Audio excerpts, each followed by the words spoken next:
Hello.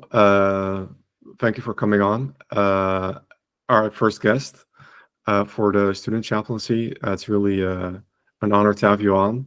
For the viewers on the part of the chaplaincy, this is Professor Donald Carveth, who is a psychoanalyst who has a lot of videos on YouTube, and he is emeritus professor of sociology and social and political thought at York University, and a registered psychotherapist, um, and a famed, on my account, psychoanalyst who has really written a lot about Christianity and a Christian interpretation of, you could say, psychology. Um, so, yeah, perhaps you can say a bit more about that. Sure. Well, I was raised as an Anglican Episcopal, lost it all at about age 12. It all came back in my 40s, and I had always been reading liberal Protestant theology. For a long time, I was reading it only with an intellectual connection to it, but no heart connection. But in my 40s, and when I watched my father die, it happened to be in a Catholic hospital, and there was a crucifix on the wall right above his bed. And that started something. And then suddenly I found myself a father, and all of these things sent me back to church. And so for many years, I've been struggling to reconcile, because for many years before the return, I was an ardent atheist. Friedrich Nietzsche, Karl Marx, Sigmund Freud, Jean-Paul Sartre, and yet very strongly attracted to Christianity and impressed by the great Christian theologians, Reinhold Niebuhr, The Nature and Destiny of Man, Paul Tillich, Bultmann, all of these, Bonhoeffer, all of these people. So I was struggling. I've been struggling a long time to try to reconcile these things one way or another, sort of shifting positions. And I guess I'm still struggling to some extent. I was asked to deliver a paper this March to the Western New England Psychoanalytic Institute at Yale, and the paper is called "On the Essential Spirituality of Psychoanalysis." But that opens up so many questions. What do people mean by spirituality? People say, I'm not religious, but I am spiritual. And what are we supposed to know about? What do we think about that? Are they worshiping crystals, pyramids, themselves? And the word spirit and the word soul. Bettelheim wrote a whole book in the 80s about Freud and man's soul. And he said that if the English-speaking world had proper translations from the German, we would have known that psychoanalysis is a soul-making enterprise, and that psychoanalysis is soul study, and psychoanalysts should be called soul doctors. Now, I mean, he was splitting and projecting. He was idealizing the humanist side of Freud's work and projecting the reductionist positivism onto James Strachey's translations. But at least he reminded the English-speaking world that psyche refers to soul and spirit, not just to mind. And I like this idea of psychoanalysis as soul-making. I believe that's what it is. So these are the issues I'm struggling with. I still have a profound resistance to anything supernatural, and yet in moments of crisis, I clearly resort to something like the supernatural. I try to get at this with, all of the work by Ian McGilchrist on the divided brain, and the whole idea that we in the West are a left hemisphere dominated culture, dominated by reason and rationality, and out of touch with the right hemisphere, where the poetry is and where the faith is. But when I'm going for surgery, I'm praying, and I think if you ask me what happens at death, I seem to be pretty confident that I'm going into the loving arms of Jesus. Now, I don't believe this with my head, not at all, but I feel it in my heart. Therefore, I don't feel terribly afraid of dying. I had my 80th birthday a month ago, and I'm a cancer survivor, and I have 3 stents in my heart. I could go anytime. I could live another 15 years. I'm still writing, and I hope to live another 10 or 15 years. But I'm not terribly afraid of death. I'd like to put it off. But a part of me feels.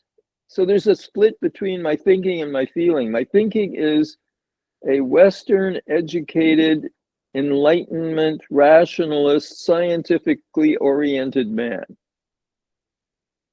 I'm a little bit, I'm going to stay Anglo-Catholic, but I'm a little attracted to Eastern Orthodoxy. They say that faith and doubt go hand in hand. There can't be faith without doubt. And they don't bother too much about the God stuff. They're more about get on and do the good work. And I'm very much about ethics. I mean, my whole approach to psychoanalysis, well, I've recently fallen in love with the work of Emmanuel Levinas. He says ethics is first philosophy. It used to be metaphysics was first philosophy, epistemology, whatever. Ethics drew up in the rear, but he says ethics is first philosophy. And my approach to psychoanalysis is heavily ethical. It's all about recovering conscience and developing conscience. And to me, living a life of conscience, struggling to be a good person, and my ethics are Christian ethics. To me, that's more important than metaphysical questions about God. And it's a struggle. It's a daily struggle. And personally, for me, Jesus is a part of the struggle, because my moral compass is associated with my image of Jesus. Frankly, I don't much care whether he ever really walked the earth or not. We have the texts of the New Testament. We have the story, and the story contains deep wisdom. And so I read the New Testament, and I'm inspired by it. But the ethics is very, very central to me. Although I can't say my Christianity is reduced to the ethical, because as I say, in moments of crisis, I'm praying, and I'm feeling loved. I'm feeling totally seen. Anglicans pray, Almighty God, unto whom all hearts are open, all desires known, and from whom no secrets are hid. I feel that I'm perceived thoroughly, all my sins, and I'm still loved. And so at death, I will go into the arms of this loving being. Now, I could say all of that in Kleinian theory. I could say I seem to have internalized a good object. I've recently revised my view of my mother. When I was about 4 or 5, my mother started to become alcoholic. And my whole childhood was plagued and darkened. by her alcoholism. And I couldn't stand the ambivalence of both loving her and hating her. So I just hated her. And I repressed the loving mother. But it's clear that she did a very good, loving job during the first 4 years before the alcoholism hit. And I internalized her as a loving, good object. So whether I'm going into the arms of Jesus or the arms of my mother, from a psychodynamic point of view, doesn't really much matter. Who you name the good object, I have the good object inside me. And it requires me to be good. And it makes me feel loved, and it makes me feel required to give love back. Okay, there, what did that take? 5 minutes? That's a complete statement of where I'm at. Well, thank you very much for that complete statement, and congrats on your birthday. I think we all hope that you stay along for longer indeed. And I think also might be interesting for your audience to know that I myself have been, I discovered your YouTube videos 6 years ago, and it was just really eye-opening in terms of what you had been saying in those videos about, maybe we can get into it a bit more later, but it was just at that moment, it was like, wow, I've never seen anything like this before. So I'm so glad. Orthodoxy of doing, I think, is revealed in also these videos that you've made. Did you say the Eastern Orthodoxy? Your last sentence, could you say it again? I didn't quite get it. Yeah, you mentioned the Eastern Orthodoxy of more concerned with doing. Yes. And I think that is also shown or revealed through your own ethic of making these videos. And thank you.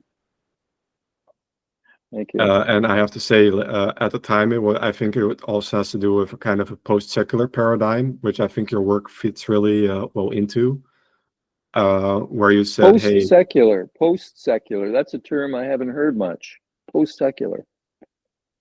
In the Netherlands, it's I do a master in spiritual care at the VU in Amsterdam, and that's a topic or a term that's been used, where there's a reintroduction of the good in terms of organizing city life and other areas where the boundaries between what would previously be considered secular versus religious, those boundaries slipping a bit. And there's a very famous person who coined it. Is it Habermas? I think it's Habermas who coined it. Oh, it's Jürgen Habermas. Yeah. Interesting. And yeah, I consider your to have like a kind of Carvethian challenge to the atheist versus Christian or otherwise religious paradigm, using your Kleinian interpretation of there's fundamentalist thinking and fundamentalist spirituality, and there's mature or ambivalent type of spirituality. Which echoes Klein's paranoid schizoid versus depressive reparative position. Right now, I'm teaching a course at my institute on fantasy, spelled with a PH, unconscious fantasy. And next week, I'm teaching 2 papers by Hannah Siegel. And her big distinction is between what she calls symbolic equation, which is the concrete, the dead metaphor, the literal, versus what she calls symbolic representation, which is metaphor that is appreciated as metaphor, that is a live metaphor. And that's very much the distinction you're addressing. Yeah, and you can be a fundamentalist atheist as much as you can be a fundamentalist Christian. Absolutely. So you can sort of say, oh, I'm an atheist, but if you now have this all-knowing, all-powerful God that you could make science to be, for instance, then you are just as much as religious as then your position of atheism is not atheistic enough, and your atheism requires you to develop an ethic that leads you into the direction of the good, which is how you I caught from your last podcast is how basically you define spirituality and the divine. And Freud himself more or less revealed that he was religious atheist in that way. In The Future of an Illusion, he says science is no illusion, and he says all of these things about things that science really is not and cannot deliver. But he had a real faith in science, for sure. Rationalist. I've also been critical of Wilfred Bion, who also to me seems too rationalist. The way I got to that was through that, I think there's a video applying Bion to the study of William Golding's Lord of the Flies. And there are the two rationalist heroes, Ralph, who was the captain of the boys' cadet corps, and Piggy, and they're rational. Piggy knows how to use his strong glasses to make fire, and he knows that there are certain things that can be eaten and other things, berries that are poisonous and so on. And they know to set the fire on the hill to try to get rescued. And but there's a third hero, Simon. And Simon is not a rationalist. He is loving and healing, and he discovers the good news. They thought there was a monster on the island, and he realizes that there isn't, and he comes to bring the good news that there is no monster, and he's slain on the beach. So it's a Christ metaphor. So in terms of Bion doesn't get the third hero. He gets the rational. But he doesn't emphasize, in Bionian theory, there is not enough emphasis on love. yeah, and then you also wind us back into your interpretation of this spiritual interpretation, you could say, into the importance of having this in practice of psychology or psychoanalysis, this concept of the good, the concept of conscience. Yes. Well, that's what I've been pushing for 20 years. It seems to be catching on.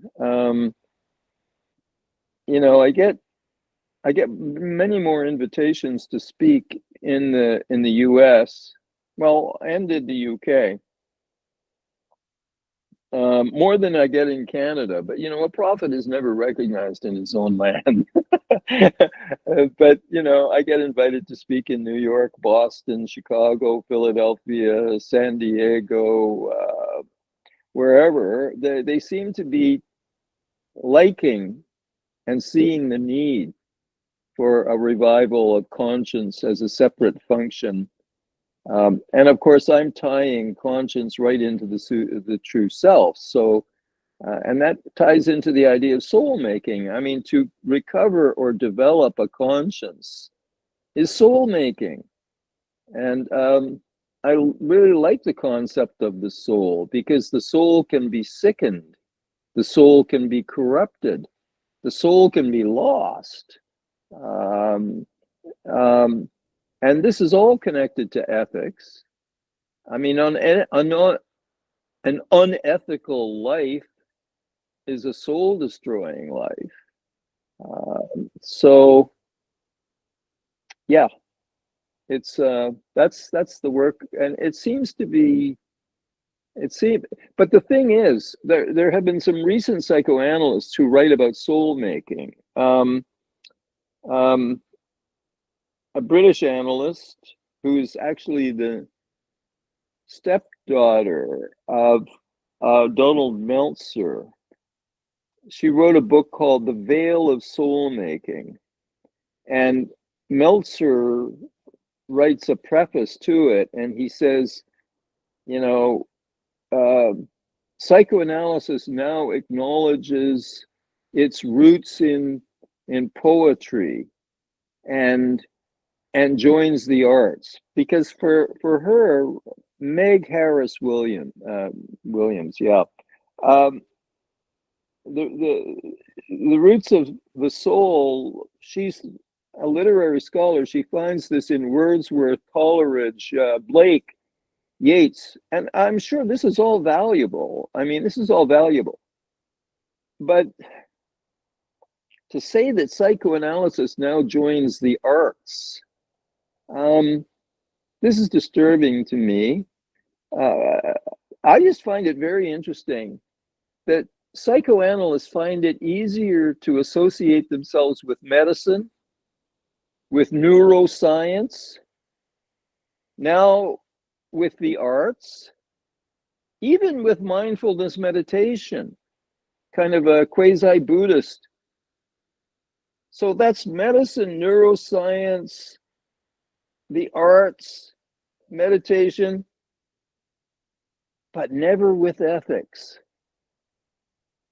From the beginning, psychoanalysts have repressed their identity and have been lying about the true nature of psychoanalysis, which is an ethical enterprise from the start to the finish. I always say we are a value infused, not a value neutral science and practice, and we value love over hate and life over death and truth over lies, but we lie about this.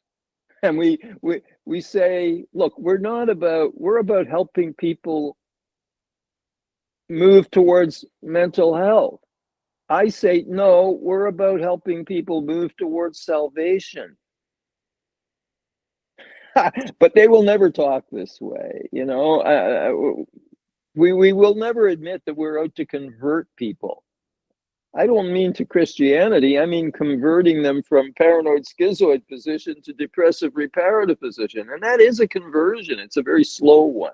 It's not like St. Paul, not like Paul on the road to Damascus, Saul, I should say, on the road to Damascus, and then becomes Paul. No, that's dramatic. We don't do the dramatic conversion, but it's a very slow conversion. It requires a lot of patience, but it's still a conversion. Yeah, and you touched there on the topic of guilt, on the distinction between what you describe as persecutory guilt on the one hand, on the other hand, reparative guilt. Yes. And the importance of where the persecutory guilt belongs to this schizoid paranoid position of splitting, everything's all good or bad, Yes. and you're harshly criticizing yourself, and the reparative position is related to conscience and seeing, hey, if I punish myself or others, that doesn't really help anyone. So there Exactly. needs to be some effort to repair. Yes. And I realized, like, this reparative guilt that you're talking about, like, really does it also just amount to forgiveness? Yes. Yes. When we move into the reparative position, I always think of conscience as like, my metaphor for conscience is the father of the prodigal son. His son's been off whoring and gambling and comes crawling back broke, and the father is so delighted that his son is back. He says, kill the fatted calf. We're having a party. Your brother is home. You know, now many ways to relate. You can talk about the resentment of the older brothers who've stayed home and worked while a younger brother was off. But the father, what most interests me is that the father is forgiving. His boy is home. You know, that's such a beautiful story. I think conscience is like that. Conscience has a bite. I'm not saying it's some neutral, you know, anything goes. No, conscience has a bite, and you don't feel good when you are out of sync with your conscience. You're not sleeping well.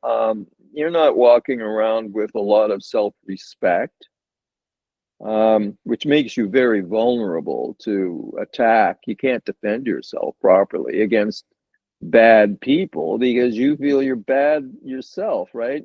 It's like you've got one or both hands tied behind your back.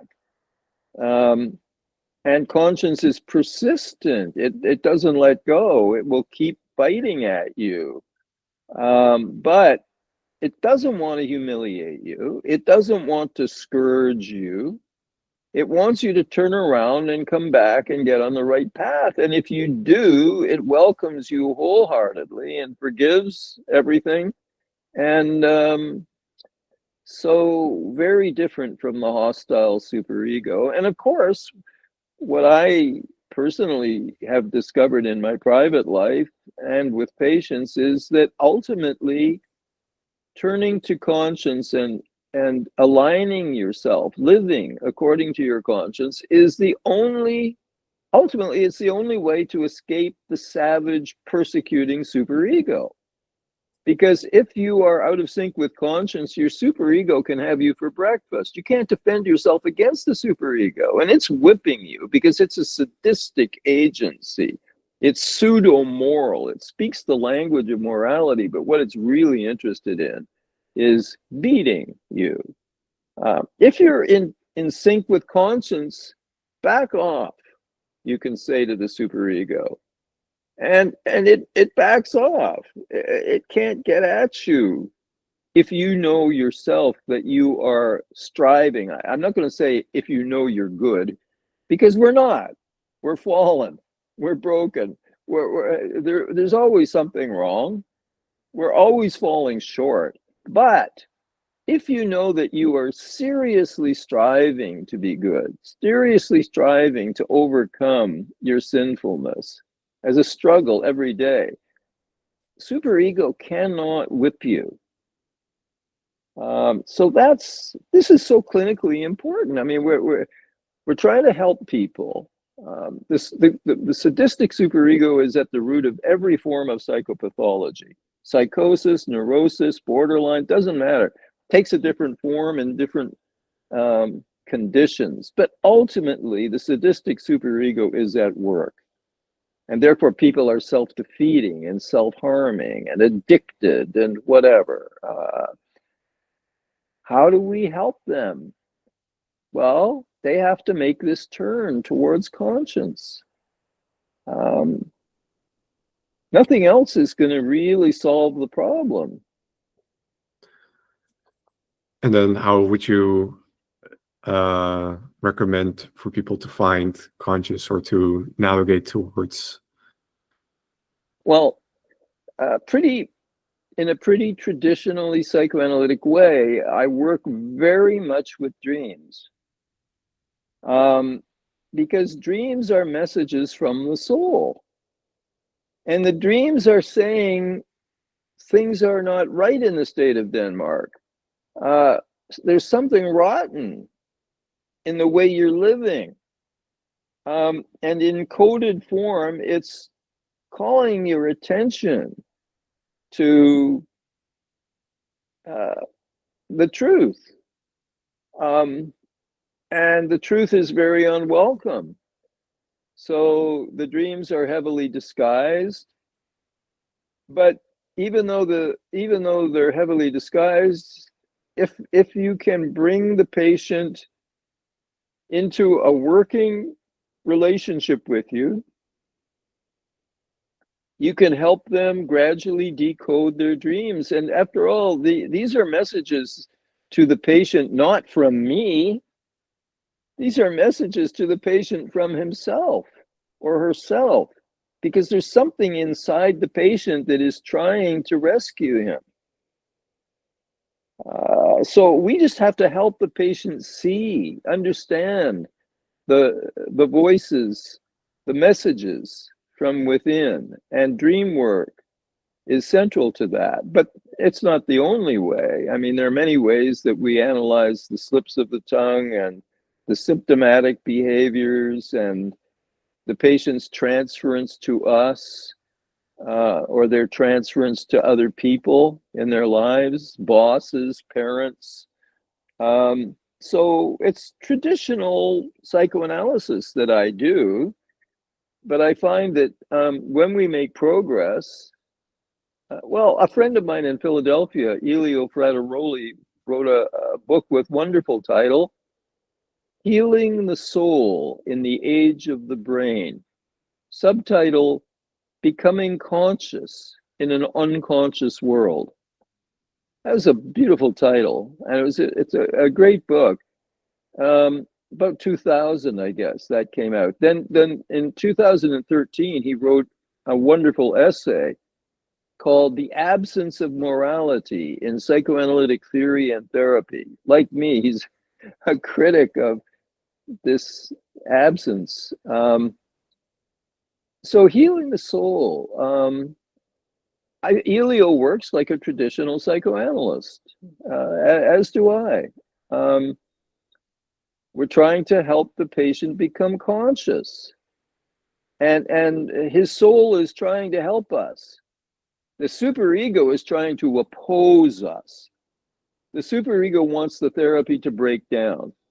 The superego is urging the patient to leave the treatment. Because the superego knows that if this guy continues to hang out with Carveth, the superego is doomed. We're going to get the tyrant and dethrone it. Yeah. You Yeah. know, what I found so interesting as well, you mentioned also becoming conscious. And you briefly also mentioned meditation and mindfulness. And I think in an article you mentioned the importance of introducing the heart in, or preceding mindfulness with the heart. So having this sense of Heartfulness. goodness, and then looking at sort of all the material, because if you don't have the heart there, it's simply going to be too difficult. The superego is going to have too much sway on you to really be able to become conscious. Yes. Yeah, consciousness, you're right. That the mindfulness meditation, I'm a little bit ambivalent about. I'm sure it's a good thing, but I think that analysis has always been a form of meditation. I'm very influenced here by Bion and by Thomas Ogden, and they emphasize the importance of reverie. Why do we not want to do therapy over Zoom? Like if I get a new patient, I will talk to them once on Zoom. Of course, I'm half blind anyway, so I can't even, I see the world through a mist. Patient, there's no point in having the patient in the chair because I can't see him. Anyway, he might as well lie down on the couch, but I was putting everyone on the couch long before my eyes went down. But Ogden is very clear on this. A truly psychoanalytic, as opposed to a merely psychotherapeutic. This is the difference between analysis and therapy. Psychoanalysis is different. It's taken me decades to understand this. But the essence is reverie. You see, when the patient is looking at me, I can't go into reverie. When I'm looking at the patient can't go into reverie. We're doing what Irving Goffman, the sociologist, called face work. We're being looked at. And that gives us a kind of self-consciousness, which distracts us from going into reverie. When the patient lies down, he's free. I'm not looking at his face. I'm free. He's not looking at my face. So after one session on Zoom, I ask patients to go to the telephone. I got my earbuds in. It's the closest thing to in-person, in-office analysis. Patient sees me for a few seconds on the way into the house, few seconds on the way out of the house. The rest of the time, I'm sitting over there. The patient's lying here. We're not looking at each other. We're going into reverie. Now, I don't know to what extent that connects with mindfulness meditation or not, but to me, this going into reverie is like going into dreams, going into a dreamy state. It's going into a daydreamy state. And that is essential to help the unconscious become conscious. So it's, to me, it's deeper than mindfulness. That's why I say heartfulness. You know, we're trying to rediscover buried emotions. Soul making is about emotions, you know? I mean, you've been splitting off your anger all your life, and in your analysis, you're starting to get a dim idea. Gee, it looks like I might be angry. Ah, I see. I'm getting angry. My God, I'm full of rage. My God, I want to murder people. I didn't know that this was me. Important not to act it out, but you got to know about it. You got to know about your lust. You got to know about your rage. And the more you know about them, the more you're able to sublimate and contain and modulate and moderate these things. When they're split off, they begin to have a life of their own and they can take you over. I mean, I guess that's what demons are. We manufacture demons by repressing our unwanted emotions. Demonic hate, demonic lust. It starts to control us because we haven't made it conscious. Yeah. Yeah, so you mentioned this sort of I don't think the right word was regression, but to sort of allowing the mind to sink into deeper layers, and then That's right. having Reverie is the reverie. word. Yeah, reverie, which comes from the French rêve, which means dream, right? You know, there was an analyst, Bertram Lewin, who talked about how the early psychoanalysts gave up hypnosis, but we continue to have some hangover from the hypnotic. We put them on a couch. They're lying down. We don't put them to sleep, but we like them to get a little sleepy. The room is not brightly lit. And psychoanalytic technique, as Lewin says, is we put them a little to sleep, we wake them a little up. We don't want them to be too sleepy because that's a little bit like psychosis. They're starting to take their dreams literally. They're moving into that concrete paranoid schizoid area, which that's to wake up a little. But then you get the intellectuals, the professors who come to psychoanalysis. My God, would you please go to sleep a little? You know, they're all up in their heads. And we want them to come much closer to their emotions. The way I sometimes put it, some patients come wrapped too tight. We want them to loosen up. Some patients come wrapped too loose. And we don't want them to unravel any further. They're already unraveled enough. Let's help them kind of get a little more organized, you know? Yeah. Yeah, and it's funny that you mentioned lust and hatred, because basically also through studying your work, I stumbled into Buddhism a bit. Mm-hmm. There, the three poisons of the mind are greed, hatred, and delusion. Right. And Four Noble Truths are basically recognizing suffering, and then it arising due to craving, but you could say superego, and then recognizing a path out of it, which is ultimately mindfulness. But the mindfulness rests upon the first right effort, which is this cultivating the heart qualities, and before that the ethics, and before that the wisdom. Right. You find all of that in Buddhism. You see, I studied a lot of Buddhism for earlier in my life. I read a lot. But I'm so thoroughly Christian. Like, there's something that leaves me a little cold about Buddhism. I know the Bodhisattva returns, but it doesn't, I don't know. You know, Jesus is so thoroughly immersed in the ethical. I don't know, what is it about Buddhism? I feel there's a certain coldness to it. I'm probably not being fair to the tradition.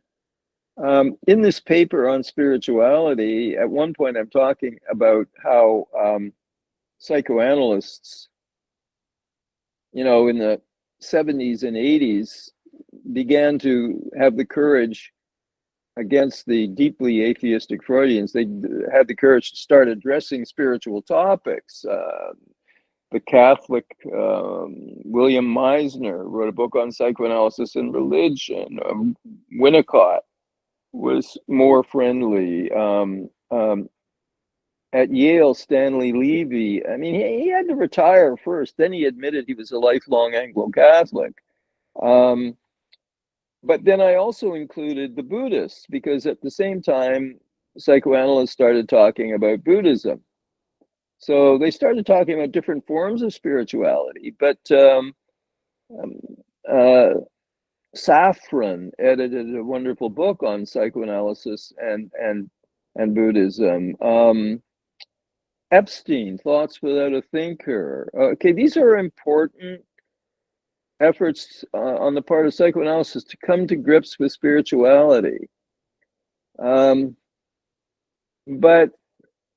the whole mindfulness thing, it's got to be good, but to me, it's lacking something, because I'm Christian. That's why I feel it's lacking something. Yeah. No, I actually agree. I never really did much with like the mindfulness, and really did more with the right effort in hindsight, which is basically the abandoning of unwholesome states. Yes. And then the cultivating of wholesome states. Yes. And then Yes. when I go to, like, sometimes when there's mindfulness and they just have the observing, and I'm like, this is too hard, man. This is like, if you don't bring the heart into this, it's like cold and rough terrain that Yes. you're sort of getting into.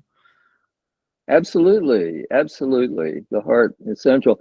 I've been reading the I love these Southern Catholic writers, Southern US, Flannery O'Connor, and I recently discovered this Walker Percy, and I'm reading one of his novels. It's called Love in the Ruins, and he's a fallen Roman Catholic, and his nurse, he's a psychiatrist. His nurse is a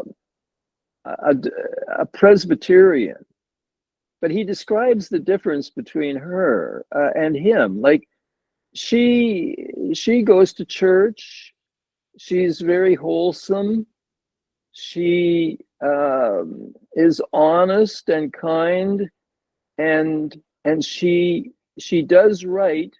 But even though she goes to church, she's embarrassed by this whole God business. She doesn't believe in God. She doesn't need God. And he says, well, what's the relevance of God when you're striving to be kind and good and wholesome and honest? I mean, who needs God? Okay. On the other hand, he says, there's me. I'm a devout Catholic. I believe in the Jews, in Jesus, and the whole deal, but I don't do right.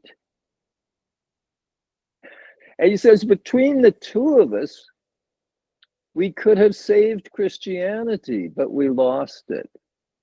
Okay? That's really interesting. Here's this woman who is just such a good, honest person, but she doesn't have any need for God, she feels. Okay? It embarrasses her, all that God talk. She's too busy being good. Okay.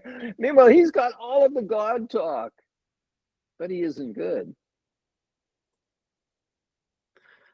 Well, I'm reminded of your book on Huckleberry Finn and the Still Small Voice, Right. where he escapes a supposed religious family. And then in this escape, he lies with his back on the canoe looking into the sky. And he has this spiritual moment where he connects to something, or so there is a kind of orientation there. So Yes. I wonder if the lady, even though she, like, and that's also with, like, to what extent, if you have this label, oh, I'm an atheist, to what extent are you actually atheist? Or if you have this label, so there's this kind of almost like the categories. It's like almost like you've mentioned also the via negativa and some other work. Yes. Yes. In sort of this abandoning effort of, I'm not this, I'm not that, and then doing that, coming closer to something that is not Ramana Maharshi is the Indian guru who, for me, most embodies that via negativa. That's his meditation. Any self-image, I'm not that, I'm not this, I'm not that. You're talking about how people get captured by these images or these categories. I mean, I'm looking into my dining room and I'm remembering years ago, one of my stepsons is well, he has since become an Orthodox Jew, but he was always a religious Jew, but he was very interested in Christianity. I thought he was going to convert, but he didn't. He went the other way and he went into Orthodoxy. But whatever, I'd be sitting at the table and I'd be I'd be calling myself an atheist, and he would just look down and chuckle. He would giggle.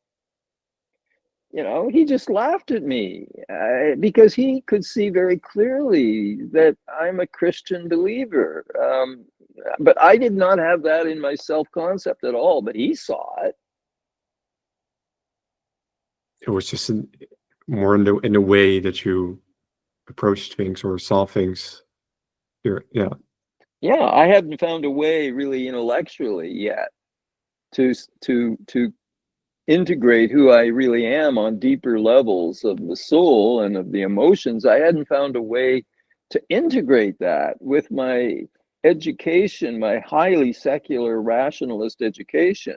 But I was always reading theology and gradually finding ways to begin to integrate it through the work of Paul Tillich, for example, and Bultmann, demythologizing, my teacher at the University of Toronto, Northrop Frye, the Bible as metaphor, and then the existentialists of Macquarie, people who were using Heidegger to interpret the New Testament in existentialist terms. That all helped me finally get to a place where I could understand myself as Christian.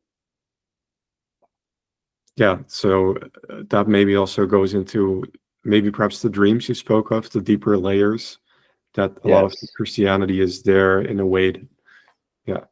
Wow, that's interesting. You mentioned the dreams at this point. In my very first analysis, I mean, I arrived at his office with my hair down to the middle of my back, and I was a total hippie, and I'd been doing a lot of LSD, and my hippie girlfriend had embroidered little slices of watermelon and things on my jeans, and God, he was an ex-RAF bomber pilot who'd survived the war and trained in psychiatry and psychoanalysis in London. He was chief of psychiatry in Toronto.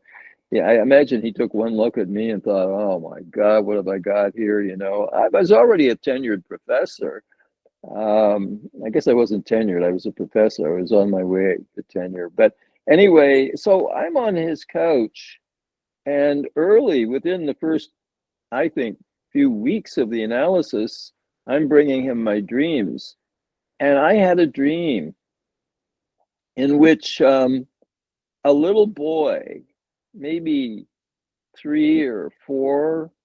This is just about the time that my mother's drinking. I began to become aware of my mother's drinking. He's a sad little boy, and he's sitting on the sidewalk on the curb in front of his house. The house was behind me, and I'm on the curb, like my feet are on the road, and I'm sitting on the sidewalk, very sad. And somehow then the words associated with that came Agnus Dei, the Lamb of God. And the Lamb is sacrificed. The Lamb is, so clearly I'm feeling like I'm being sacrificed and hurt and killed by what's going on with my mother and my family. And but of course, you know, I'd been an atheist for years, but now I'm having a dream in which the word Agnus Dei is central to the dream. And I remembered what that meant. I knew what that meant. I knew that this dream was a Christian dream of some sort. So already the soul was starting to send me messages, you know? Yeah, that's interesting that at that time, and I think this is also the part about your mother. The first time that I've heard this. So Mhm. I know that you at one point also reflected on why you went with Melanie Klein, or Yes, uh, so I I'm needed just trying to. I'm mommy. wondering how this ties in, and I'm sorry that this happened to you. But I'm wondering what sort of role did this play throughout your career, and then Right. Well, tremendous. I chose the mother of psychoanalysis over the father. I mean, I'm grounded in Freud, and he was a genius. He was wrong about a number of important things, but he was right about a number of very important things. So he's the foundation. But and there wasn't any exposure to Melanie Klein in the Toronto Institute. We were Freudian ego psychology. Montreal was heavily Kleinian because the Canadian Clifford Scott went to England and lived there and was part of the Klein circle. And he became the president of the British Psychoanalytic, which is interesting because when Canada tried to organize a psychoanalytic society, the Americans tried to block us. They wanted us to be an affiliate of the Detroit Society, and they tried to block us from being an independent. But anyway, Clifford, Canadian, was now president of the British, and he and Anna Freud got together and they said, no, no, to the Americans. They made us an independent Canadian society, and the Americans were so angry, they threatened to withdraw from the IPA if the Canadians became a separate society, you know. They didn't. They dropped it. They backed off. But anyway, Clifford Scott, when he was through his presidency of the British, he returned to Canada. He was originally from the Toronto area, but he settled in Montreal, and for decades he trained child analysts in Kleinian and adult analysts in Kleinian theory. So Montreal had a huge Kleinian presence. In Toronto, we didn't have that at all. But after I graduated as an analyst, I went through various schools of thought, and I wound up really being very influenced by the Kleinian tradition. But yeah, I chose the mother because I realized things had gone wrong in my life, both Oedipally and pre-Oedipally, but fundamentally pre-Oedipally. I mean, I think, I think my mother did a decent job pre-Oedipally, but age 4, you're moving into the Oedipus complex. I had damage both pre-Oedipally and certainly Oedipally. But you see, I not only chose Melanie Klein and became quite concerned with the early mother infant relationship and all of that, but on the Oedipal level, my present wife, they did a documentary here on me. A colleague of mine, he wanted he wanted to make a film about his analyst, but of course his analyst would not allow this. But he found another analyst, me, who I allowed him to do this 1 hour documentary on me. And he did a lot of research. He went into my childhood. He got pictures from family photographs. He filmed like the church where I had attended and the school that I attended and all of that. And I was interviewed, you know. And towards the end of the interview, the interviewer, a woman, was talking to me about my mother and my current wife. And he put up on the screen a picture of my mother in her late 30s or early 40s. And on the other side of the screen, he put a picture of my present wife. They were both blonde and curvy. And he overlapped the pictures. It's like the same woman.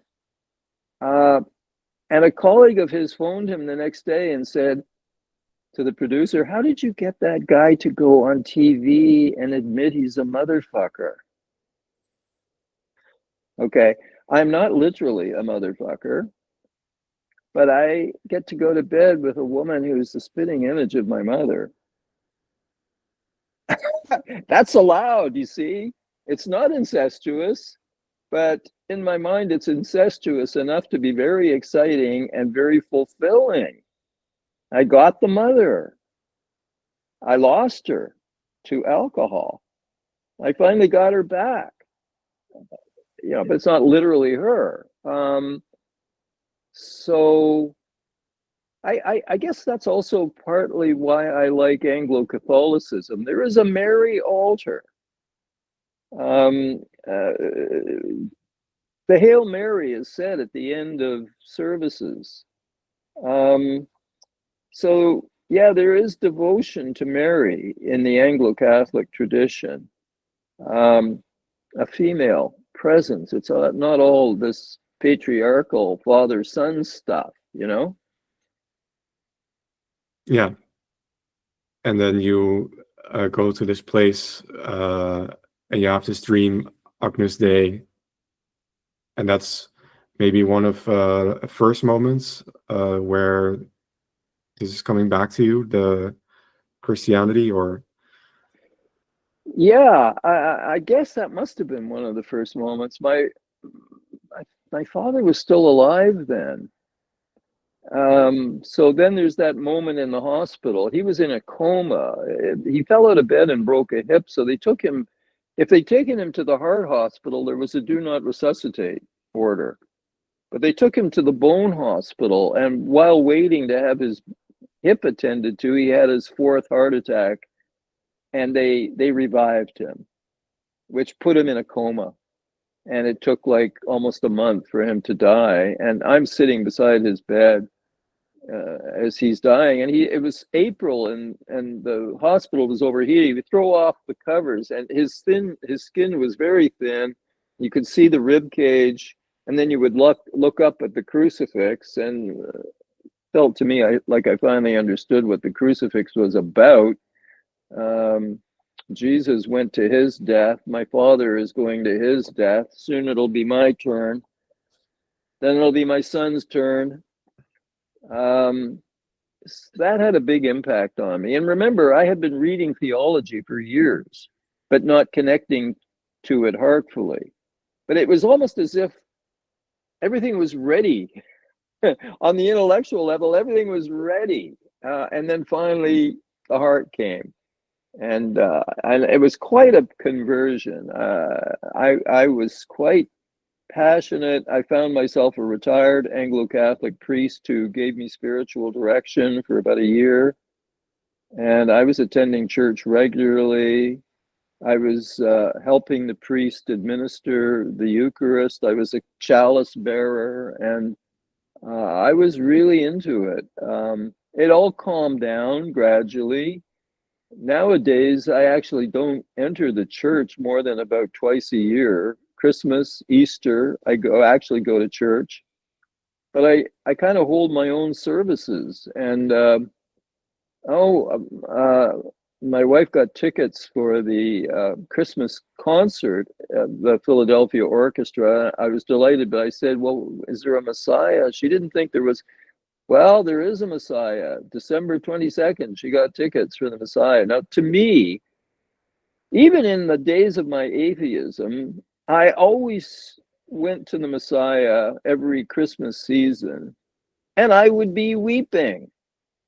I can't sit through Messiah without crying, even when I thought of myself as an atheist. Um, it's a very emotional experience for me. There's something very special about that particular piece of music, and it's just very powerful. So, yeah, it came back in bits and pieces. and you chose you also mentioned the Virgin Mary, so the mother figure was also there. Central. Yeah. Central. Yes. Yeah. Yeah, that's Yeah, in the Eastern Orthodox Church too. I have icons. I have icons all around, and the Vladimir icon of the Virgin Mary is very important to me. Was Yeah, that I think. Sorry, is that a specific type of icon it's. or? Let me see if I have. Hold on. Yeah.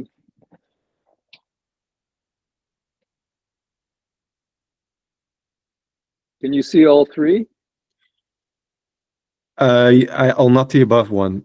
Yeah, the above one and the middle Jesus one. is above, and the Last Supper is in the middle, and the Vladimir icon of the Virgin Mary with child is at the bottom. Yeah. Yeah. And I've lined them up so that they form a cross on the wall, but it's tucked away in a corner. I think most patients who come here don't notice it. Okay. Yeah, that's very spirituality tucked in a corner. In a corner, because, there are many Jewish patients and atheist patients, and it's not my job to try to convert anyone to Christianity, but I do feel, I mean, that's one corner on one side of the room. Here is pictures of Melanie Klein, Sigmund Freud, and down at the bottom, Jean-Paul Sartre, another Melanie Klein.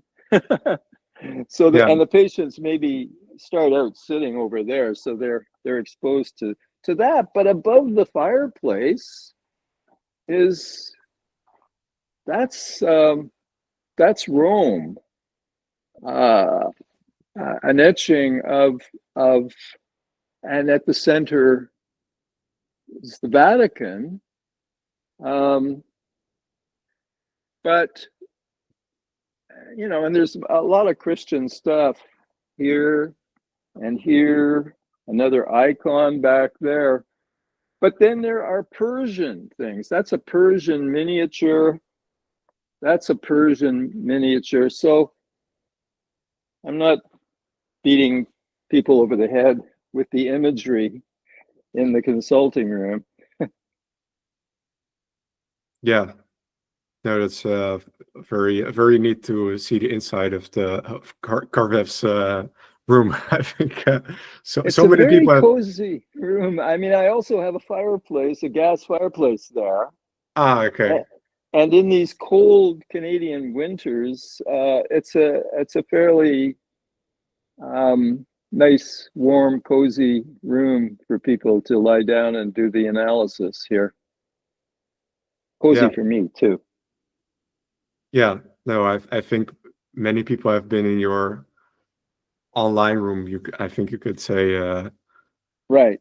With Uh, the wallpaper. Yeah. It's because my back is I'm looking at the computer at the other end of the house, and all of this is in the background. Yeah. yeah, and I think that has also been some kind of because you really interweave the sociological with the psychological. And then by doing this kind of analysis, broadbanding it, you're also, I think, it's changing the social as well in a way that is ultimately uprooting the hatred and the loss and replacing it. So, Oh, that's a thought. That's a very nice thought. Thank you for that. I don't much usually think of it that way, but I see your point. Mhm. that's like if you're, I mean, I myself was a bit of a convert, I think, when I discovered your videos in the sense of, oh, wow, I thought I was an atheist, but then I became like a Christian atheist, like saying no to anger. And I myself also had a lot of anger at that time. So it really was so insightful and helpful. Oh, Uh, that's great. so yeah, and reading some comments on a lot of your videos, I think there's a lot of people like this. So I think, yeah, it's basically sharing a lot of wisdom and then a call to change ethics, and then that leading to wholesome states of mind for. Right. Right. Yeah. I'm thinking right now about how long it took me to forgive my mother, because I couldn't stand the tension of loving her and hating her. So I simplified life by splitting and hating her. But she had to be dead. She had to be in the ground for about 10 years before I began to recover memories of her sweetness, which I had been in denial of. And I began to remember her teaching me how to swim. I remember going fishing with her at the summer cottage. I remember playing card games with her. When she was not drinking, she was a lively, friendly, everyone loved her. She was the spirit of the party, you know?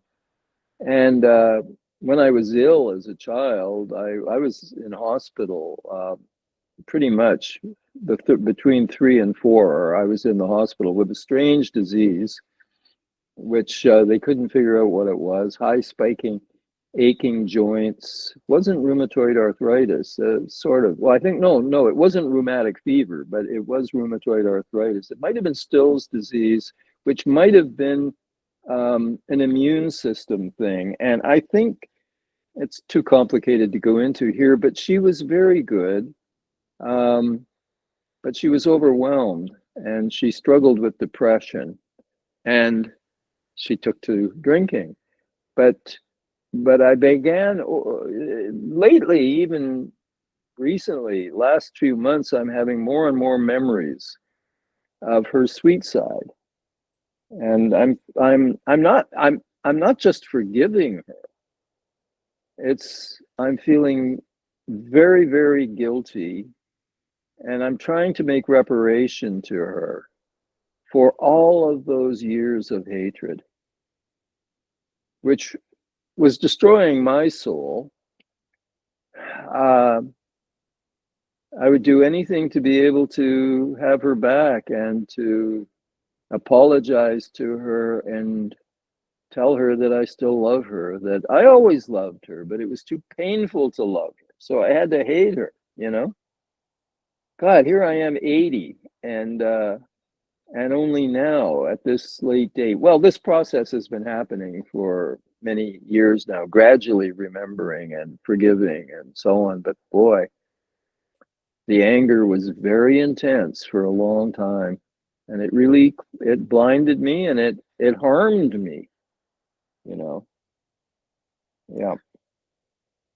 Yeah, maybe on the rational side, it might not be so possible, but on the other side, I mean, do you think that it does matter to do this, to forgive?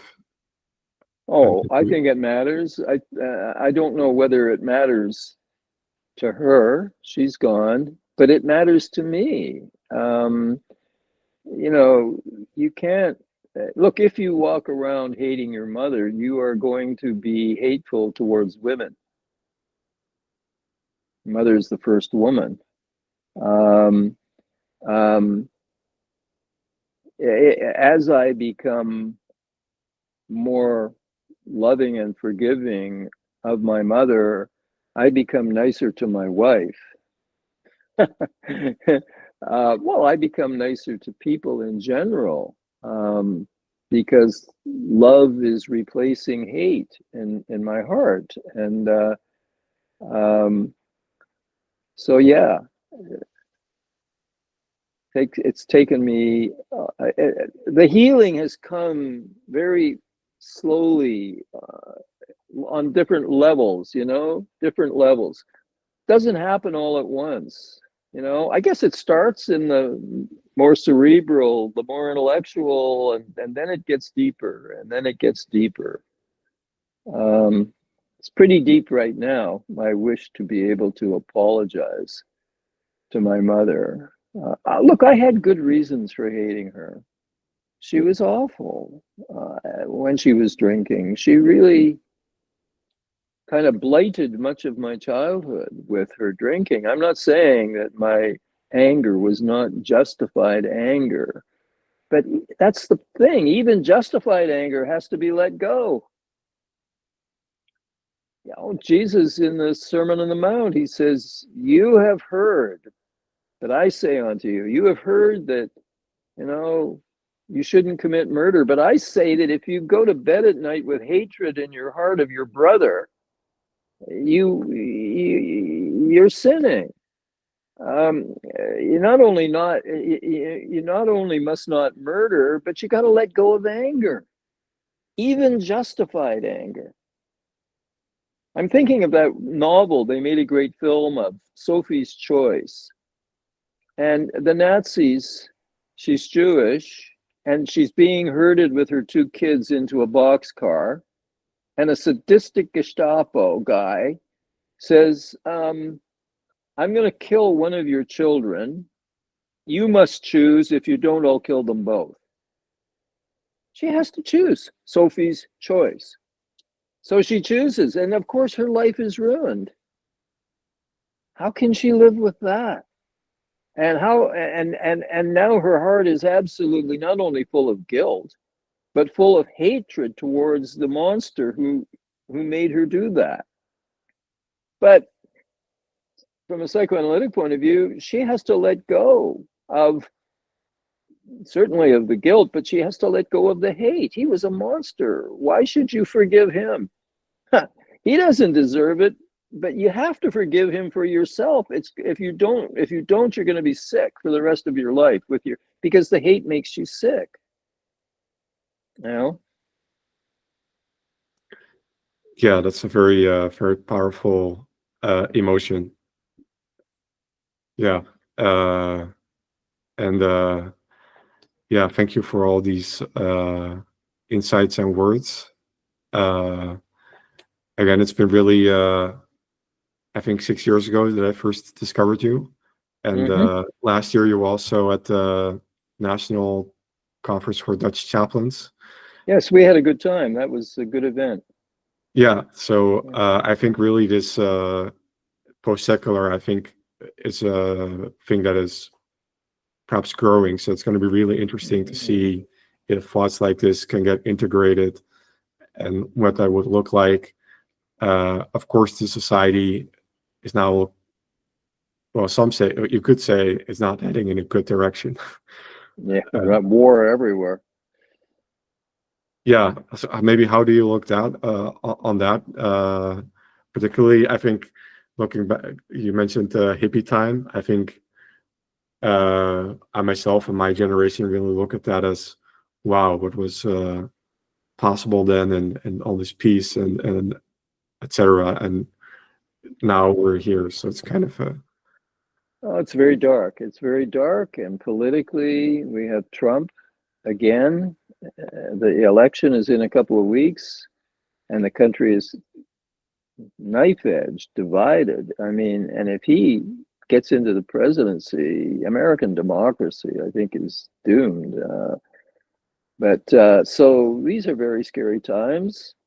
Last night at about 11 p.m. or something, I got an email from, I work with some psychoanalysts and therapists in Iran, in Tehran, and I get an email from this woman in Tehran, and she says she's very frightened. She thinks the Israeli assault has started. She hears sirens and she hears explosions. I haven't heard from her today. I hope she's okay. I think they were mainly targeting military facilities. I haven't heard. I'm going to check the news now. Look, it's a scary world right now. The chances of nuclear war are very high. What can we do? I guess we can pray, and we can reach out to one another and try to comfort one another, try to keep hope alive. I guess I have hope, but that's fine. It's very easy for me to have hope sitting here in high ground in Toronto. I'm not going to get swamped by the rise of the ocean or the Great Lakes. I'm up here on top of a hill in Toronto. But, you know, tornadoes, earthquakes, climate change. I'm very worried about my son. He's only 34, going on 35. He will see some awful things. But people still have hope that we will get through this. It's not going to wipe humanity off the planet, I don't believe. So we have to have ways of sustaining hope, which means also being able to get on with our lives. And despite of all of the suffering around us, we have to be able to get on with our lives and find meaning in them, you know, by doing what we can. I feel blessed to be a psychoanalyst. I'm able to help people, and I'm able to see them getting help. Not every case. Some cases are very hard and you don't see a lot of progress. But other cases, you see people turning around and you see them getting better. And I know I've played a part in that. And that makes life very meaningful and sustains hope. Yeah. Yeah, that's a very good message, I guess. Yeah, it's really wild seeing what's happening. It's a bit befuddling. Yeah, for sure. Dark times. Yeah. Then I want to thank you for this interview. Most welcome. And have a good day. You too. Lovely to talk to you. Be well. Bye now.